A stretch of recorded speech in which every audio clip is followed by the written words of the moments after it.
I don't know what most white people in this country feel. I can only include what they feel from the state of their institution. Now, this is the evidence.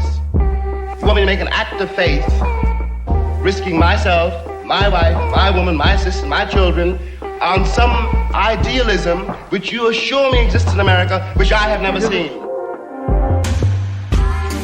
Welcome back to Black History for White People, a podcast where we educate, resource, and challenge white people about Black history. I'm Brad, and on today's show are my co-hosts Katina and Garen.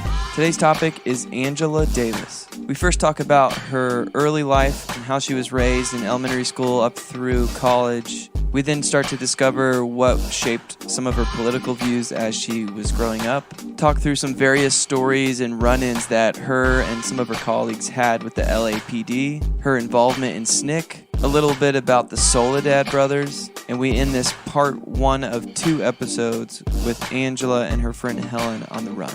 We hope you enjoy the discussion.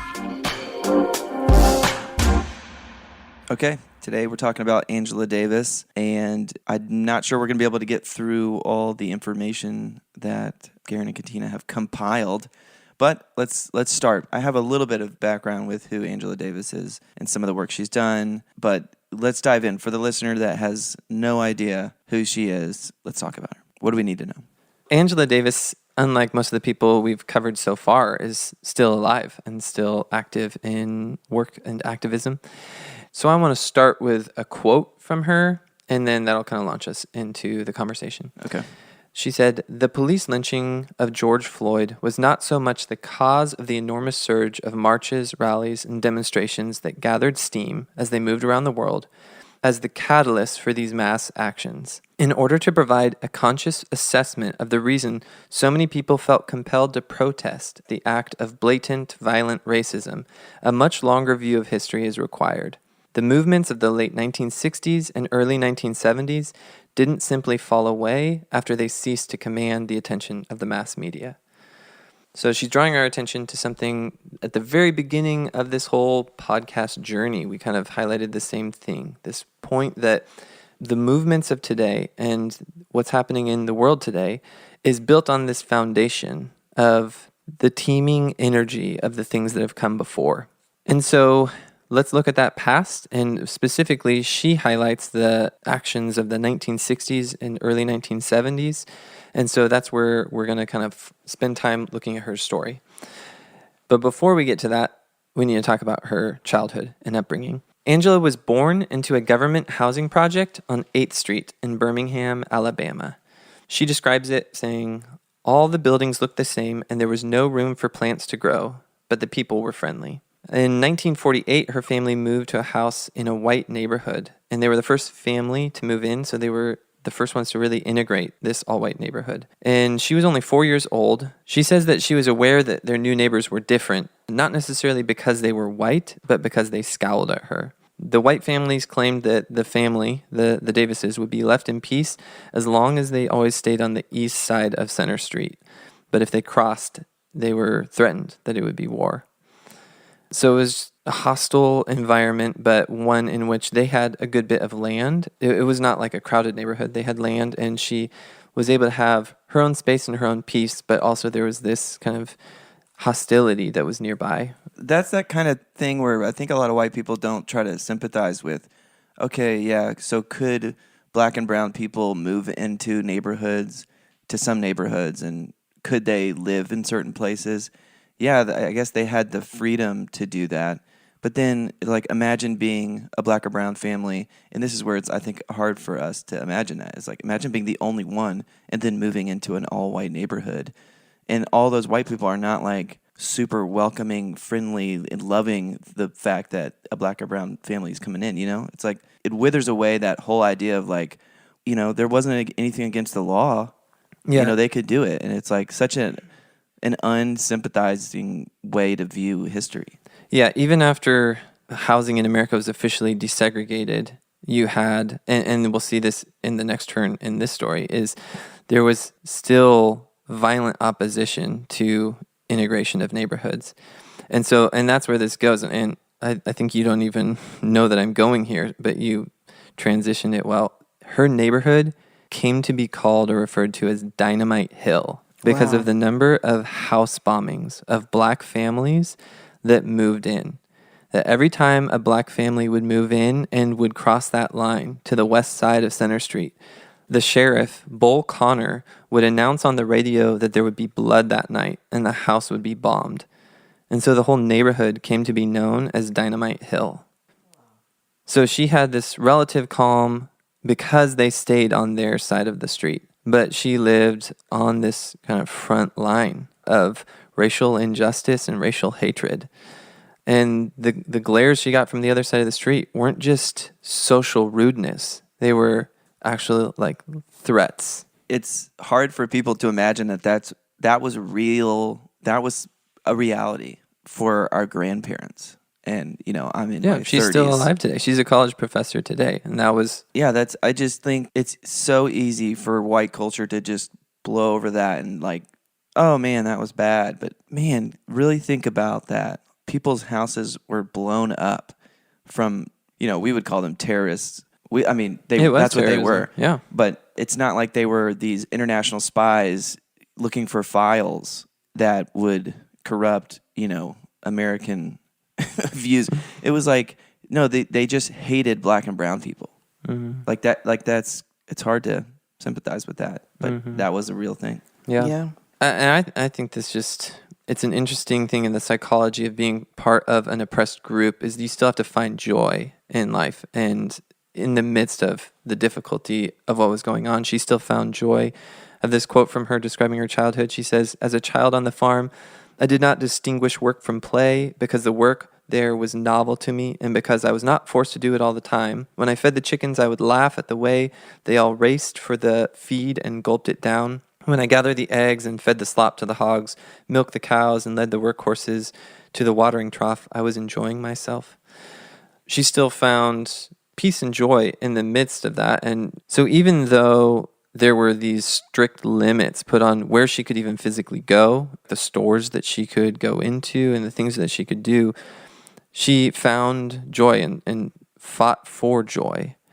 But the human mind can cope with pain and compartmentalize, but that's not because the pain wasn't very real and present of all the things that were happening around her and that she was witnessing. And we'll see that she would continue to witness a lot of brokenness and hurt. But the fact that she could be compartmentalized and be resilient is, first of all, it just says something about her, how strong she was to be able to not be crushed by all the pain that she experienced and saw. Angela's mother had been a teacher, but she stayed home when her children were young. There were 4 of them, 4 kids. Her father was also a teacher, but he didn't make much from teaching because in those days in Alabama, black teachers were only paid a fraction, about half of what white teachers were paid for the same work. And so he had to subsidize their income by working at a service station. Her parents taught her that racism was not the natural state of things, but that God had ordained there to be love between people. White people's hatred of us is not natural or eternal, they said. Angela says of her mother, quote, "She tried hard to make her little girl, so full of hatred and confusion, see white people, not so much as they were as in terms of their potential. She did not want me to think of the guns hidden in drawers or the weeping black woman who had come screaming to our door for help, but of a future world of harmony and equality. I didn't know what she was talking about." So there's influence from her parents, and you can see it was really formative for her. But also, it was in contrast to a reality where she didn't really know white people who, at this point, who were kind or were loving. And so it was almost like a foreign language. It didn't connect with her reality at the time. As teenagers, she and her younger sister, Fanya, went to a Jim Crow store. I think this is just a funny episode that kind of shows a little bit of her personality and her sister's personality. They went to a Jim Crow store, and they pretended to be French. They took on these strong, thick French accents. And in those days, if you were black, you couldn't be at the front of a store. You had to go to the back where you wouldn't be seen. And they went in with these French accents, and the store just thought that they were dignitaries. They ushered them to the front of the store. The manager came and personally waited on them. And they got all this attention, people asking them questions about the world because they thought they were, had traveled the world. Wow. And then partway through the charade, Fania and Angela just started laughing. And the manager kind of was laughing at first and then like, what are you laughing at? And then, so she laughed and responded to him, "You are what is so funny. All black people have to do is come in here with an accent and you treat us like dignitaries." And it's interesting because their significance in that moment became their proximity to whiteness, to European culture. Yeah. Yeah. Seeing them, but still otherizing them. It's like you're another type of black person because we see black people as this, but you're another type of black person to be a spectacle for us. Yeah, in the South, in Alabama, there's this recognition that like, oh, French culture is even whiter than our culture. It's like almost this, it's seen as this elevated culture. So there was this pause in their racism because of that connection to another white culture. I wonder if that guy just thought about that the rest of his life. Like what a run-in. I mean, he there's a potential he's probably still alive. Yeah, maybe, but that's wow. Yeah. So then her school experience, as she went to segregated schools, so black segregated schools. But I think this is an important point to highlight. Those black segregated schools were under the power of white school boards, entirely white school boards. And so they weren't this empowering education that we would maybe think that they would be. She says that white men from the school board routinely inspected the school and carried themselves with this unconcerned pride. They would regularly slight the teachers, the black teachers who were there. They refused to call them by their last names, even in front of the students, and would disrespect them in front of the students. When one teacher, Mr. Jesse Champion, corrected the school board by saying his name, they fired him on the spot, just for saying what his last name was. These same school board members also oversaw the curriculum, which taught that the Civil War had been fought as a war for Southern independence, not over slavery. Wait. Are you saying, just to verify, that the Civil War was fought purely because of slavery? Here you come. Just wanted to... The South fought it to preserve slavery. It's just funny you ask that like every time that comes up and you ain't... Well, there's just a lot of people who still... You ain't retain that information. I'm retaining it. There's a lot of people who don't seem to retain. I just want to clarify. It wasn't... Yes. You tickle me, Brad. Okay. They also taught, and this is kind of related, it's all under that same rubric, but they also taught that enslaved people were happier in slavery.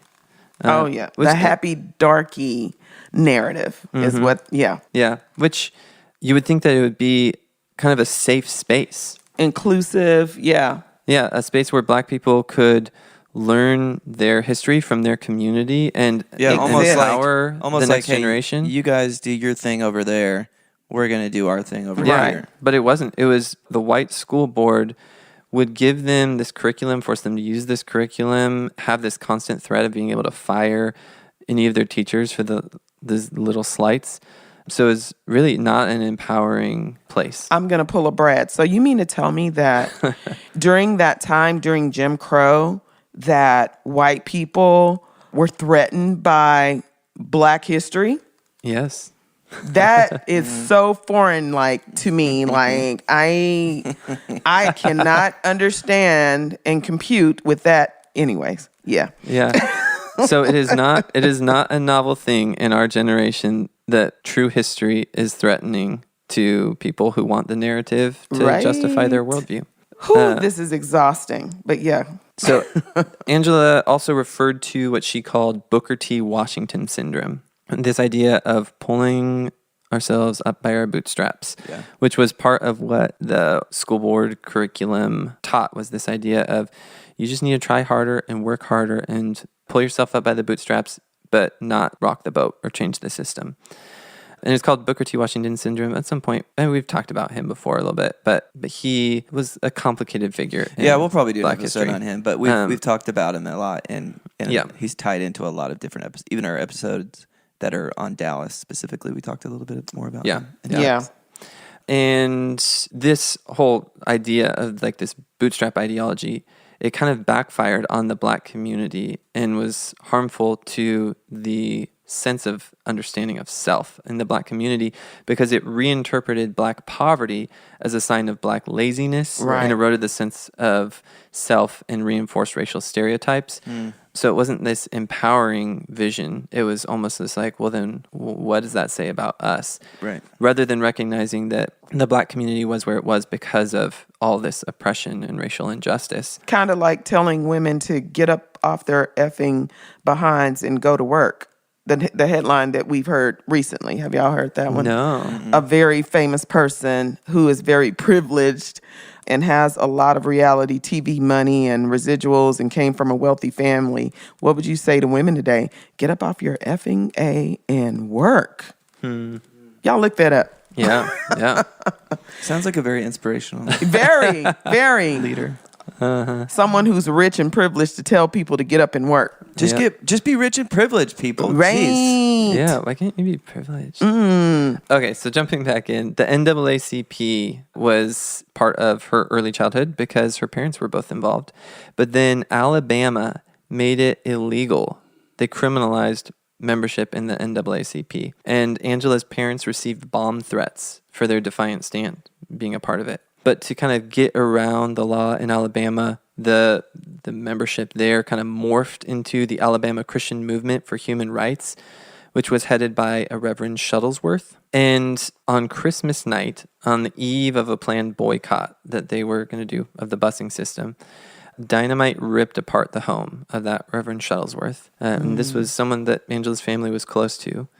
It had been planted under his bed, but in this miracle, he didn't have a scratch on him, even while his entire home was destroyed. Wow. Somehow the mattress or a miracle saved his life, or a combination of the two. And he responded, he was just like this unshakable man. He responded by getting up and helping an injured neighbor. So like this dynamite had injured one of his neighbors, but not him, even though it was under his bed. Helped one of his neighbors to the hospital, and then defiantly rode the bus home sitting in one of the front seats that were forbidden for Black people to sit in. So powerful when you think about Black people living to the backdrop of enslavement or Jim Crow, and just the ways that they resist, some quietly, some boldly, like Mr. Shuttlesworth, some like Angela's parents, because it's interesting because a lot of civil rights icons that we know of now, many of them, you know, their parents, out of fear, would try to keep their kids from participating in this type of movement. But it's so powerful, I think, and it speaks to who Angela Davis is, that her parents were both civil rights workers themselves, and she would like take from her dad's like money jar and give to students in her class, and her mom would take clothing from their, you know, wardrobe and give to other kids, and how they nurtured the community. And every little act, whether it was something that was very so small that it's not written in the history books, or whether it's something that's so iconic, for lack of a better word, even though very traumatic, and thinking that Black people shouldn't have had to do any of this. We should have been able to just live and exist. Every little piece, finding little moments of joy in things under the white gaze, in fear of being bombed, but at the same time, carving out and curating safe spaces to exist. I mean, it's just astounding to think about how Black people existed under all of this, and then found time to actually resist in little and major ways while enduring and absorbing trauma. Just to highlight or second that, just how big of a role terrorism played. Oof. And this is somebody who, like Angela Davis, is a current leader of our society. This was not a long time ago, but her parents received bomb threats for their activism. She lived on Dynamite Hill because of the bombs that would go off. The local sheriff, Bull Connor, was horribly unjust. We could do a whole, I mean, I don't know if we want to do an episode on him, but he's like villain in multiple episodes that we've done. This man, Mr. Shuttlesworth, who was a family friend, had his home destroyed.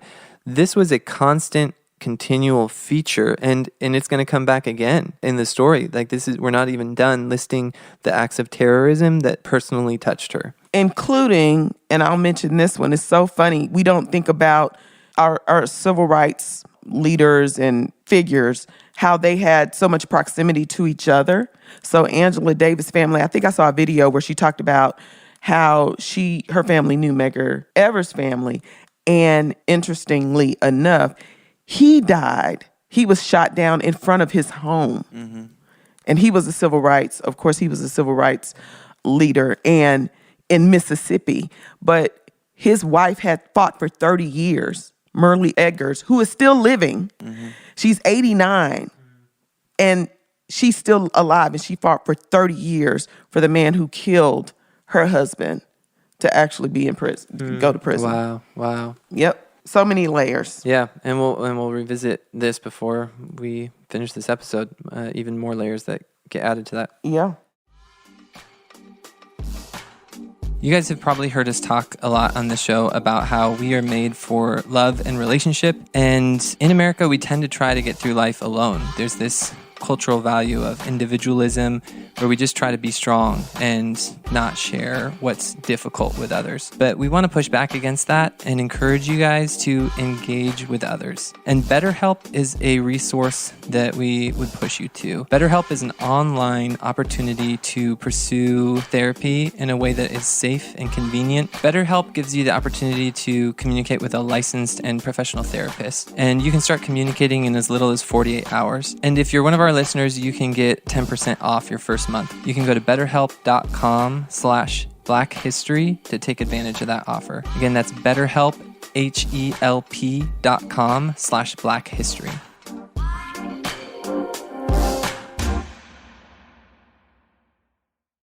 But first, in high school, she was accepted to a Quaker-run high school program that was up in New York, that was desegregating some of the schools up in New York. And so I think it was her junior year of high school, so the tail end of high school, she went up to New York to study up there, she'd been to New York before. I think she had an uncle up there, but she talks about how it was this culture shock experience riding on the train up to go to this new school, and all of a sudden, white people getting onto her train car, which had been a segregated train car, but then crossing the Mason-Dixon line, white people came onto the train car with her.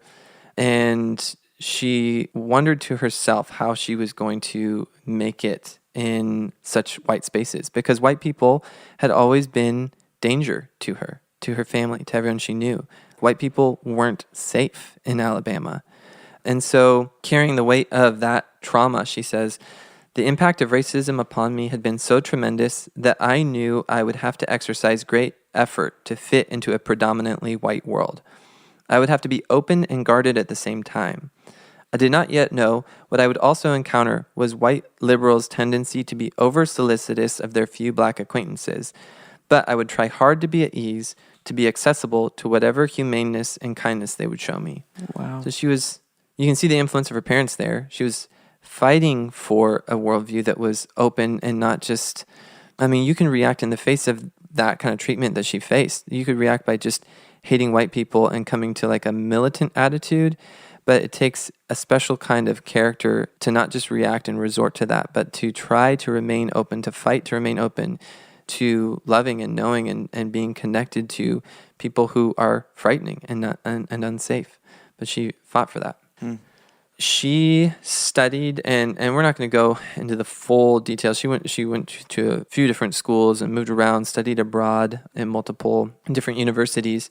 So as she studied then in college and beyond, Angela had an epiphany that success would not just come from bootstrap effort, from individualistic attempts to pick oneself up by our bootstraps, but that it had to come through systemic change. She describes saying, images stirred up in my mind of black workers in Birmingham, trekking every morning to the steel mill, or descending into the mines. Like an expert surgeon, this document cut away cataracts from my eyes, the eyes heavy with hatred from Dynamite Hill, the whir of explosives, the fear, the hidden guns, the weeping black woman at our door. The children without lunches, the schoolyard bloodshed, the social games of the black middle class, Shack 1, Shack 2, in the back of the bus, the police searches, it all fell into place. What had seemed a personal hatred of me, an inexplicable refusal of Southern whites to confront their own emotions, and a stubborn willingness of blacks to acquiesce, became the inevitable consequence of a ruthless system that kept itself alive and well by encouraging spite, competition, and the oppression of one group by another. Profit was the word, and the cold, constant motive for the behavior, the contempt, and the despair I had seen.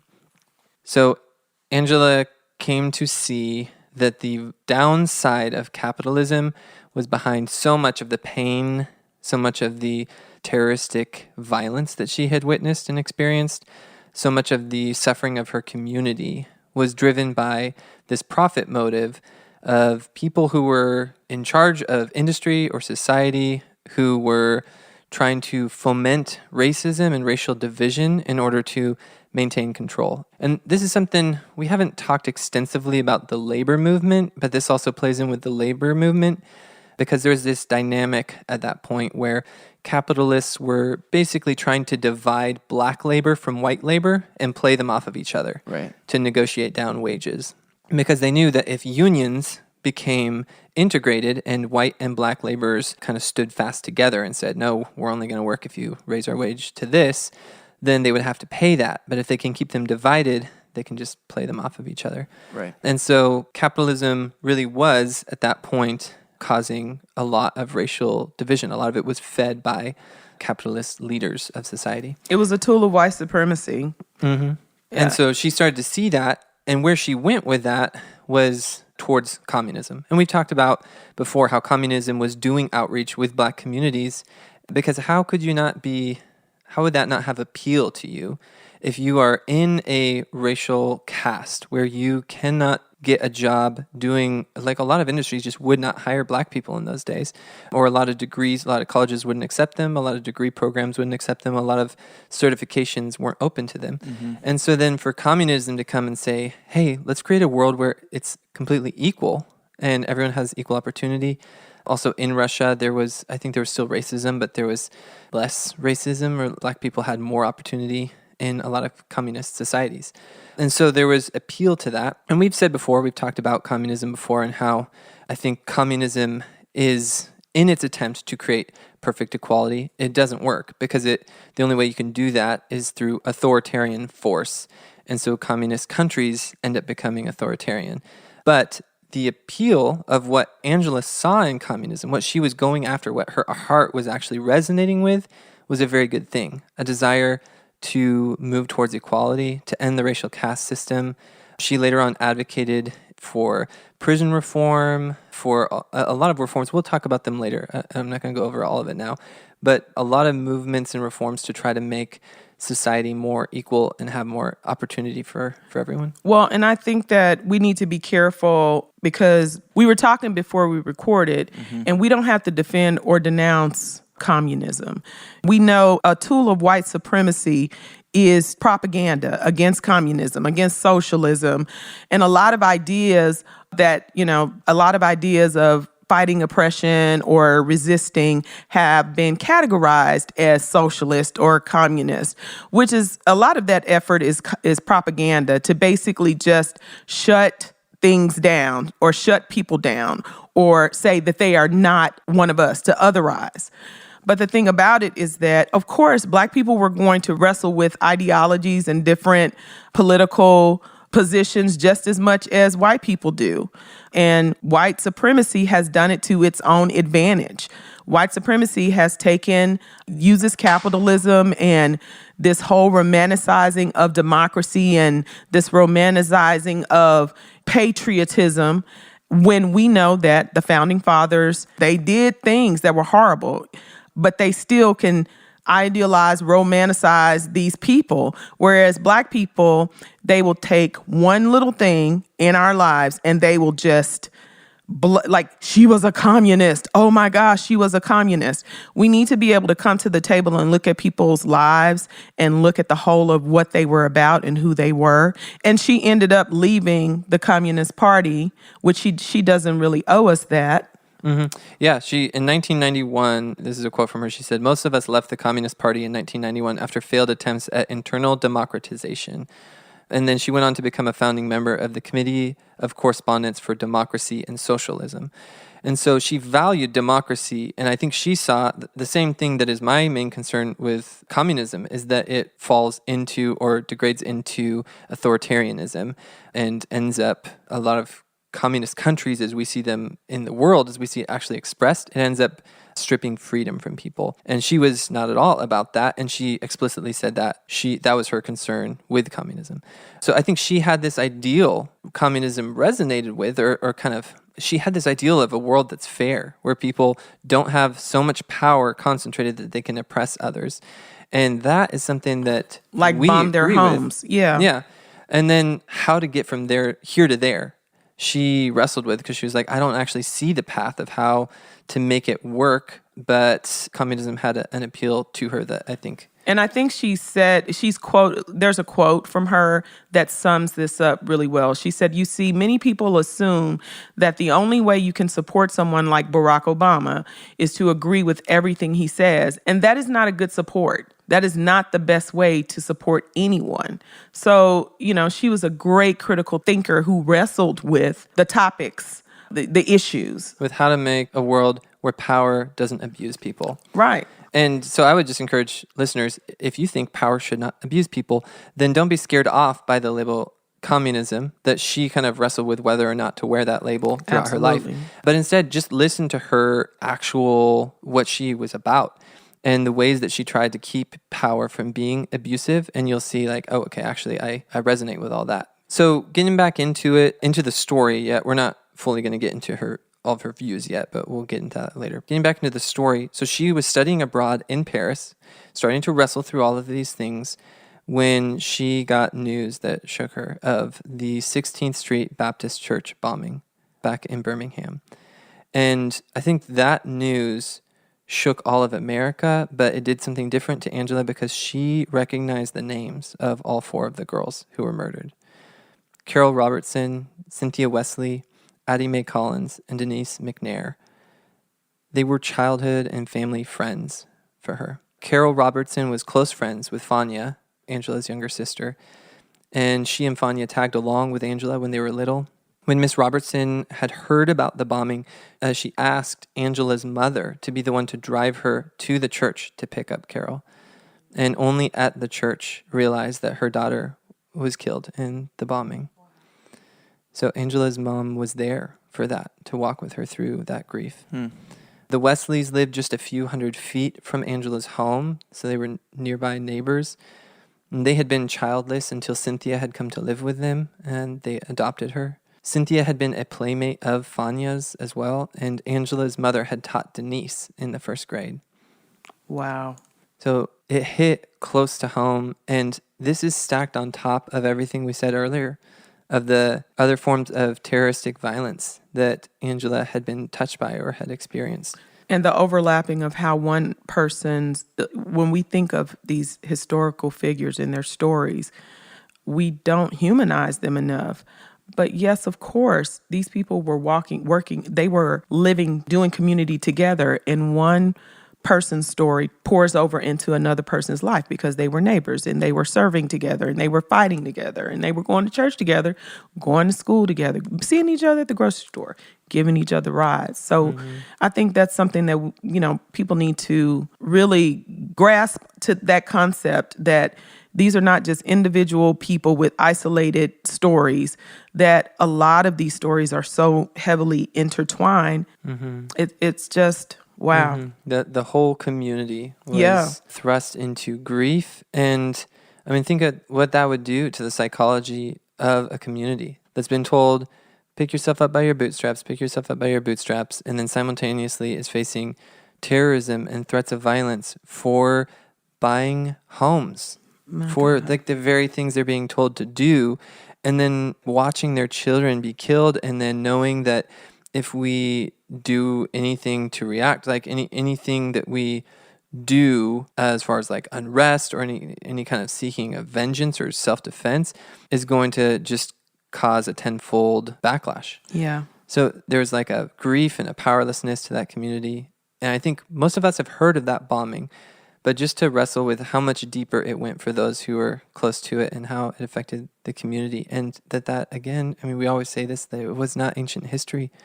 I mean, Angela's alive today and still busy at work doing activism. Very active. Yeah, very active. And this is something that hit so close to home for her. How many other people are still carrying that grief through today? And when you say racism isn't a thing anymore, there are literally people who hear that, who carry this grief with them. Right. That still are carrying this trauma with them. So from there, Angela came back from her study abroad. She got her PhD over in Germany, and then she came and attended the University of San Diego. At a demonstration there, someone from her group was arrested and charged with obstructing the sidewalk. Like arrested. What year is this? Where is this now? Around 69, I think, ish. Okay. So someone was arrested with obstructing the sidewalk, which just think how ridiculous of a charge that is. It's like made up. It's not even a real thing.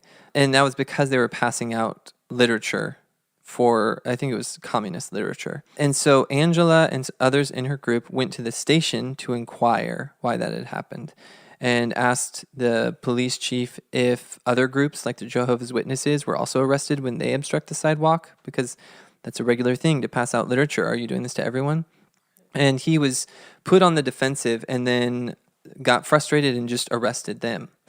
And he put Angela and one of the other women in a patrol car, or he had them locked into a patrol car that was scorching hot in the heat of the day. And they were in the car to the point that they were almost panicking because they were like overheating and sweating and weren't sure how long they would be left in there. Then an officer came in and just started threatening them and mocking them. And then ultimately they were taken to a station where, just in a way that was, I think, meant to strip dignity, they were forced to strip in front of a matron and to be searched. So all of this at the hands of the police. And this starts a new theme that we're going to see. We've kind of talked about the terrorism that she saw, but now as she's in California, there's this theme of, you'll see over and over again, injustice in the policing system in California is a major theme of the next part of her story. Yeah. So word got out about what had happened and a protest started to form. A local radio station put a hourly spotlight up asking listeners whether they'd heard about these students who were arrested for inquiring about the law. And after 2 days of mounting pressure, the prosecutor did drop the charges. So there's a little victory for the activist movement there. So that was not the worst of Angela's experience with the LAPD. She says in a quote, "Many of its members having been recruited from the Deep South, the LAPD was perhaps the most vicious in the country. And more important than its viciousness, it was the best equipped." And she was saying this in the wake of after she was describing the MLK killing. And she said a physical confrontation had to be avoided, for in it the black community would be doomed. Nevertheless, the eagerness to fight back could not be permitted to wither away. It had to be channeled into a political direction. We needed a mass political event to put forth a call for a renewed intensive struggle against racism. Racism was Martin Luther King's assassin, and it was racism that had to be attacked. So you can see there so clearly that she was trying to take a community that was tempted by the thought of taking violent revenge for what had happened. And she was trying to not remove that anger, but to channel it away from violence and into a productive political direction that was actually going to create change. Which to me seems like exactly the kind of leader that the white community should have been, if anything, lauding. Like a leader who's trying to diffuse violence and move that energy into a direction that would seek justice. But that was actually the opposite of the reception she received. She was, if anything, considered by the FBI and the Hoover FBI to be more dangerous for the fact that she was trying to create real political change. She said in one place that she thought they were far more worried about her attempts to create political change than just the black people who were saying "off the pigs," referring to the police, because she was creating a movement that was not going to just diffuse with the passage of time, but was going to build towards demand for actual change. So all over LA, the police invited unrest and this again is in the wake of the MLK assassination, they were mounting machine guns on police stations in the ghettos. They were disrupting the community. And on one occasion, they bloodied up a black young man and dropped him off outside of the organizer's house as if to provoke a response. Angela worried that they were looking for a cause to use their new riot gear. Did she have any run-in with or any meet up with the Black Panthers out there? Yeah, so sometimes people say she was part of the Black Panthers, which actually it's a little bit more complicated. She was part of the Black Panthers, I think the Black Panthers People's Party. It was another party called the Black Panthers, but it's not the same one as we think of. Okay. Right. And then she was an affiliate of the Black Panthers that we know of, but she wasn't actually a member. Right. So she was associated with the Black Panthers loosely. She knew a lot of them, but wasn't an actual member of the Black Panther Party. Yeah. She was a member of, and at this point, here was involved in SNCC. Yeah. So the Student Nonviolent Coordinating Committee, the police actually, in this next episode, they ransacked the SNCC printing office and arrested 3 staff because SNCC was printing materials that were kind of building the movement that I kind of just described that Angela was kind of a de facto leader in. Yeah. So she says, we had just produced hundreds of thousands of leaflets protesting Dr. King's murder, explaining the racist forces behind his assassination, and suggesting how we should manifest our resistance. Although they did not often admit it, the ruling circles feared this educational approach far more than they feared the rhetorical threat to off the pigs. They knew our strategy was to organize the masses and that increasing numbers of people were looking to us for knowledge and leadership. So later, they sat together to eat dinner after the SNCC office had been raided, and they sat together to eat dinner, and there was tacks and nails that the police had thrown into this simmering cooking pot. While they were raiding the office, they'd thrown little tacks and nails into the pot. Like into a literal pot? Into a literal pot. There was like food that was simmering. I mean, think like crock pot, but back then it's not like a crock pot. But there's food that was simmering on the stove, and they had thrown these nails and tacks into the food so that, I mean, I don't know whether they thought, it's probably not realistic that someone would actually probably bite into it because you would see it in your spoon, but it almost as like a threat. Yeah. So then Angela and the other SNCC leaders left everything just as it was, and they called a press conference. So rather than taking the bait to react violently, they just shined light on it and showed what the police were doing. Yeah. So then there was a fundraiser that was coming up, and Franklin, one of the other leaders in SNCC, had a bunch of security. After the fundraiser, he had the security guys that were helping secure the fundraiser all over to his apartment afterwards. And it was like a successful fundraiser. They were over, and under the pretext that they were making too much noise, police broke in and arrested them and confiscated all the money and took the security team's weapons, all of which were legally owned.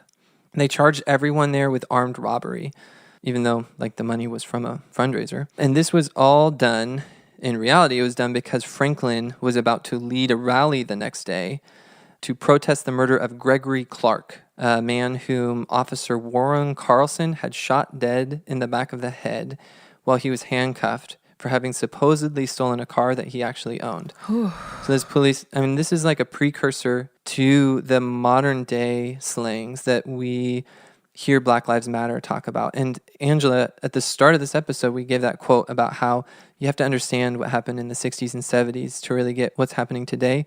And this is part of what she's referring to, is there is this long history of these things. And this is one example of them. Of the police just, I mean, they went to arrest this man, Gregory Clark, and his friend, saying that they had stolen this car and that they were drinking and driving.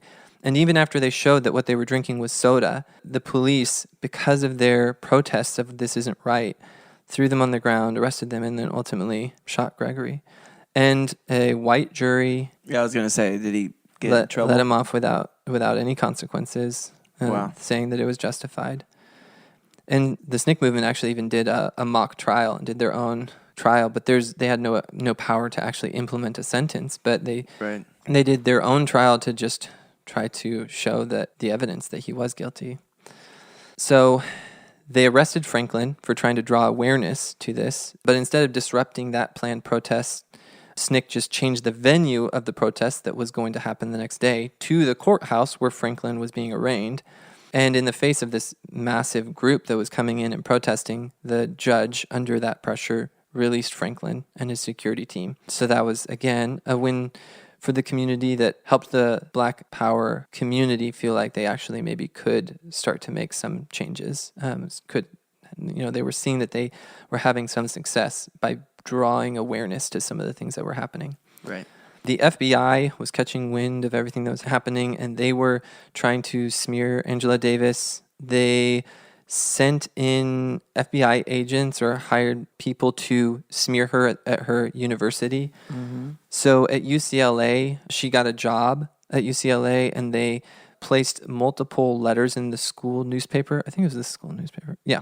They placed multiple letters in the campus newspaper, just trying to create outcry that the school had hired a communist. And it was the FBI behind this, trying to smear her, trying to ruin her career. Meanwhile, Ronald Reagan pressured the university to fire her, which they did. But then that caused outcry. And then the outcry grew when a court found that in Angela's favor, that the school couldn't just fire her because of her political views. And so they had to bring her back. But then, not to be deterred, the school just went ahead and fired her again shortly thereafter, just with new reasons. Saying they fired her, I think the excuse was because she was using rhetoric they didn't like. Wow. I think because she had called police pigs. It gets to Either way, the FBI is sus. not doing not so super good. great Right. in the 60s and 70s. Mm-hmm. So if you're thinking right now, the FBI and the police don't look very good in this story. That's what I'm thinking. I'm about to read something that is just going to continue to make you think that. So then the police broke into Angela's apartment in San Diego. She had a deal on an apartment in San Diego. So she actually maintained that apartment even after she moved away, so that she had somewhere to kind of go rest, like a place away from LA that she could go and kind of retreat to. But while she wasn't there, or maybe just even while she was there, she had her sister and brother-in-law were staying there. And so Fania, Angela's sister, had married a man named Sam, and they were staying there, and the police broke in, and they shot Sam. And then they ransacked the apartment, and then they arrested Fania also, and as they were doing that, one of the cops pointed his gun at her baby. And then Fania and Sam were charged with attempted murder because Sam had fired at the cops while they were breaking into the home he was staying in. That sounds familiar. Yep, that is echoed in modern times. Yes. And then papers all over the state posted headlines. So the white press posted headlines kind of smearing Angela's family and saying, Angela Davis Kin charged with attempted murder. Yeah. So trying to smear Angela for this proximity to this attempted murder, when in reality, what was happening was a horrible case of police injustice. Police persecution to break into Angela's home for no reason other than because she was fomenting or raising awareness, shining a spotlight on police injustice. And then the response was more police injustice. That then, because her family was there, they were caught up in it. And 2 judges dismissed the case against Fania and Sam, but then a grand jury just kept indicting them for it, and it kept getting dismissed again because it was baseless, because it was a clear case of self-defense.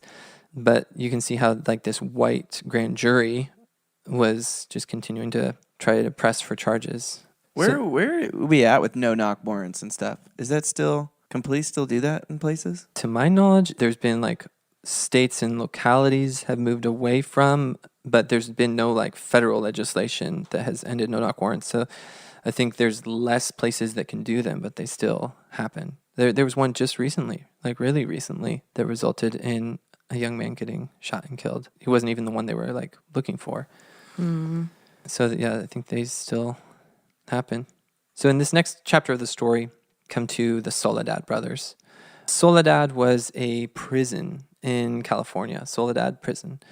And as background, guards in Soledad had murdered 3 black inmates, basically for no reason. And then an all-white jury had called those killings justified and let the guards off. So the black prisoners were furious at the prison because they knew that this was just a senseless, cruel murder. And so then someone, and history has no idea who, one of the black prisoners of the prison had pushed a white guard over a railing, killing him, like seeking vengeance for this thing that had happened. So then the guards, it's just like this back and forth cycle of violence, because then the guards wanted to find someone to make an example of, and they didn't know which prisoner had killed this other guard. And so then they basically just picked 3 prisoners to throw under the bus. I think that's not even a harsh enough expression, to try to kill through the legal system, to try to charge with the murder. And I mean, I'm sure their intent was for them to get the death penalty and to be killed, even though there was no reason to think they were actually guilty. They just wanted to find people to take their frustration out on. And so the men that they chose were George Jackson, Fleda Drumgo, and John Clatchette. And those men were chosen in particular because they were involved in the Black Power movement, so they were targeted. And they became known as the Soledad brothers. Yes, yeah. They became known as the Soledad brothers, and that became a rallying cry of the Black Power movement at that point. Free the Soledad brothers. A little backstory on George, because he actually got close to Angela, and just want to go into a little bit of his story, why he was in prison. He had been arrested as a youth because his friend had stolen something from a service station. And even though George wasn't even aware that his friend had stolen something, he was arrested, and then an inadequate public defender totally failed him. And so he was convicted and given a sentence. And how crazy is this sentence? He was given a sentence of 1 year to life. Like, what does that even mean? Right. They gave him a sentence of 1 year to life. It's almost this form of torture of, he could continually feel like maybe this next year is the year I'll get free. Maybe this next year, maybe they'll let me go. And they were just stringing him along, and 10 years into that sentence for this crime, if you call it that, like that he had a friend commit a petty theft. 10 years into that sentence, George was one of these black men who was chosen to be the vengeance, like to essentially be like the revenge lynching to feed the guards' wrath for what had happened. And it had a huge impact on Angela. She said, bile rose in my throat, regarding the Soledad brothers and how they came to be accused. She said, bile rose in my throat, but more powerful than the taste of outrage was the dominating presence of the brothers. For the brothers were beautiful, chained and shackled. They were all standing tall, and they were beautiful. And that resonates, because even though the system sought to chain and shackle them, it could not suppress their beauty. And the words, when she uses the word brothers, it's just that unity of resistance, that unity of the commonality of the African-American experience. So that's a powerful it really is powerful, because part of the whole strategy of the white movement to criminalize and strip of dignity in order to render powerless the Black Power movement, the Black leaders, the whole idea of putting someone in prison, you can just kind of strip them of dignity. You can make them, you can take away their humanity, their recognition of their dignity. Yeah. And Angela saw and cut right through that and says, no, these brothers are beautiful. She saw their humanity, saw the dignity, saw why would we think of someone as criminal because of being associated with someone who stole a bag of chips from a convenience store? And then because of that, society takes license to dehumanize him for the rest of his life. I mean, that's so messed up. And Angela wasn't falling for it. She saw and she said, no, these brothers are beautiful. And she led, I think at that point, a lot of the Black community, when Black people were criminalized and were convicted and labeled prisoners, the Black community was at this crossroads of like, do we defend and associate with them, but then we kind of get pulled down by the bad PR that they're getting, or do we cut ties with them in order to try to keep our own separation that no, we're not criminals, we're Black middle class. And so there's like this debate in the Black community of how closely to identify with prisoners. And we know kind of on this side, we there's been a lot more study of the mass incarceration and what that's done. And I think there's more of a recognition growing now of how that whole system was set up to be a tool of white supremacy in order to keep Black people down. But that was not as widely recognized in the Black Power movement and by people at that time. So Angela was kind of a leader in this recognition that, like, no, we need to stand with these prisoners and advocate for their fair treatment, advocate for their dignity. But then, ironically, Angela would, as she was doing that activism for the care of and fair treatment of prisoners, she would go on the other side of it. She would actually end up in jail herself. She was accused of a crime that, again, was ridiculous and was not a crime because somebody had used her weapons in the commission of a crime. Essentially what had happened, George's brother, Jonathan Jackson, was so distraught by what was being done to his brother George that he had taken some of Angela's weapons, gone into a courthouse where two of his friends were being unjustly tried, and had broken them free, taking hostages. And then there was a shootout that ensued, and in that, Jonathan was killed by the police along with the two other Black defendants and the judge who had been taken hostage. In the wake of that, the state of California indicted Angela because they were her guns, even though she'd had nothing to do with it. They'd indicted her for kidnapping and for murder of this white judge. And then Hoover put her on the FBI's 10 most wanted list. Yeah. Really? Yeah. Yeah. Which Hoover, man. Hoover. Yeah. Gosh, Hoover. Mr. COINTELPRO himself. Jeez. So corrupt. And yeah, so four days after she was indicted, she was put on the FBI's 10 most wanted list, which, I mean, if you're just like a normal white American, you see that and you just assume like, wow, this is one of the worst people in America. When in reality, what had she really done? She had stood up for the rights and freedoms of people who were oppressed, and then she'd been smeared because her sister and brother-in-law had been treated brutally by police, and then she had tragically had the brother of someone she cared very much about, George's brother, Jonathan, had in his grief acted irrationally using her guns, and then now she's put on the FBI's 10 most wanted list. But for what? Like, she was trying to diffuse violence and to channel that anger into a productive direction. Like, that's the work that she was doing. But the FBI seized on this opportunity to try to take her out. So then she's on the run, and that's where we'll leave her until this will be a to be continued episode. So we'll end part 1 with a quote from Angela. She and her friend Helen were on the run. Angela was wearing a wig and hoping not to arouse suspicion as she ran from the FBI. And she said, "We waited silently.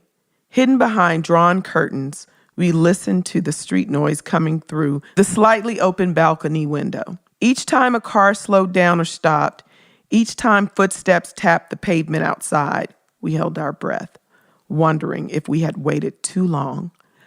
Thousands of my ancestors had waited, as I had done, for nightfall to cover their steps. They had leaned on one true friend to help them, had felt, as I did, the very teeth of the dogs at their heels. It was simple. I had to be worthy of them."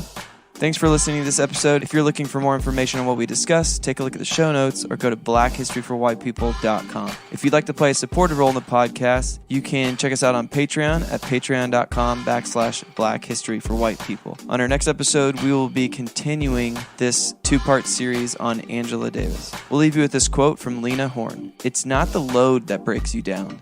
It's the way you carry it."